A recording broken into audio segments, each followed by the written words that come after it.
ఇవాళ మనం ఒక చిన్న కంట్రీ అయిన సింగపూర్ గురించి మాట్లాడదాం. కొన్ని సంవత్సరాల క్రితం సింగపూర్ ఒక పూర్ కంట్రీ. ప్రెసెంట్ వరల్డ్ లోనే one of the best rich country. అసలు ఎలా ఎదిగిందో ఇవాళ మనం ఈ వీడియోలో చూద్దాం. పూర్వం 1965 లో సింగపూర్ కి ఇండిపెండెన్స్ వచ్చింది. ఇండిపెండెన్స్ వచ్చాక వాళ్ళ కంట్రీలో రీసోర్సెస్ ఏమీ లేవు, చేయడానికి వర్క్ కూడా లేదు. ఇంకా అంతా సింగపూర్ సినిమా అయిపోయిందని అన్నారు. కానీ సింగపూర్ కు ఒక స్ట్రాంగ్ లీడర్ ఉన్నాడు, లీ కున్ యూ. తనకి తన గవర్నమెంట్ కి ఒక పక్కా స్ట్రాటజీ ఉంది, ఎలా సింగపూర్ ని రిచ్ అండ్ సేఫ్ కంట్రీగా మార్చాలి అని. అందుకే వాళ్ళు ఎకనామీని బిల్డ్ చేయాలి అని సింగపూర్ లో అనుకున్నారు. వాళ్ళకి తెలుసు ఎకనామీ వల్లే సింగపూర్ సర్వైవ్ అవ్వగలదు అని. అందుకే వాళ్ళు వేరే కంట్రీస్ నుంచి కంపెనీస్ ని సింగపూర్ లో వచ్చి బిజినెస్ చేయండి అని అన్నారు. దీనికోసం వాళ్ళు సింగపూర్ ని సేఫెస్ట్ ప్లేస్ గా, కరప్షన్ లేకుండా, అతి తక్కువైన టాక్స్ తో సింగపూర్ ని చేశారు. వీటి వల్ల చాలా కంపెనీస్ సింగపూర్ వైపు వెళ్ళాయి. దాని వల్ల జాబ్స్ క్రియేట్ చేశారు, ఇన్కమ్ ని జనరేట్ చేయటం స్టార్ట్ చేశారు. అలాగే గవర్నమెంట్ వాళ్ళ ప్రజలను చాలా కేరింగ్ గా చూస్తారు. అందుకే వాళ్ళు సింగపూర్ లోని ప్రజల కోసం ఎడ్యుకేషన్ అండ్ ట్రైనింగ్ లో చాలా ఇన్వెస్ట్ చేశారు. వాళ్ళు మంచి స్కూల్స్ ని బిల్డ్ చేశారు. ఇంకా వాళ్ళ వర్కర్స్ కోసం కొన్ని కంపెనీస్ కి పే చేసి మరి కంప్యూటర్స్ గురించి, కొత్త టెక్నాలజీస్ గురించి వాళ్ళ వర్కర్స్ కి నేర్పించారు.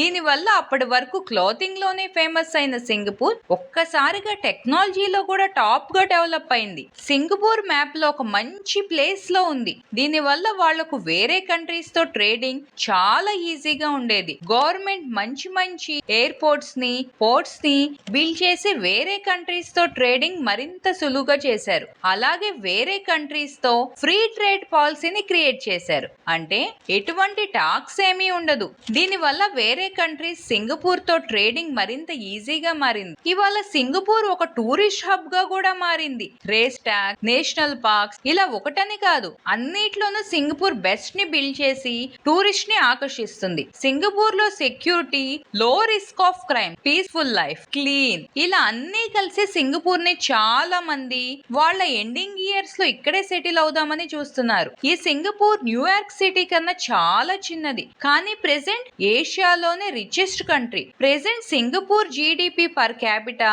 యుఎస్, ఫ్రాన్స్, జర్మనీ కన్నా ఎక్కువ. ప్రెసెంట్ వాళ్ళు రిసార్ట్స్, హోటల్స్ కట్టి ఇలా టూరిస్టులను ఇంకా ఆకర్షించడానికి చూస్తున్నారు. సింగపూర్ లో పీపుల్స్ యాక్షన్ పార్టీ అనే పొలిటికల్ పార్టీ వాళ్ళకి ఇండిపెండెన్స్ వచ్చినప్పటి నుంచి ఇప్పటిదాకా అదే పార్టీ రూలింగ్ లో ఉంది. దీని వల్ల సింగపూర్ డెవలప్ అవడానికి మరింత ఈజీగా మారింది. సో ఇలా ఇవన్నీ చేసి సింగపూర్ చిన్న పూర్ కంట్రీ నుంచి ఏషియాలోనే వన్ ఆఫ్ ద రిచెస్ట్ కంట్రీగా మారింది. ఎకనామీలో కూడా ఏషియాలోనే వన్ ఆఫ్ ద బెస్ట్ గా మారింది. ఈ వీడియో కనుక మీకు నచ్చినట్లయితే దీన్ని మీ ఫ్యామిలీ అండ్ ఫ్రెండ్స్ కు షేర్ చేయండి. మరిన్ని ఇన్ఫర్మేటివ్ వీడియోస్ కోసం మన doctor of journalist channel subscribe చేసుకోండి. Thanks for watching.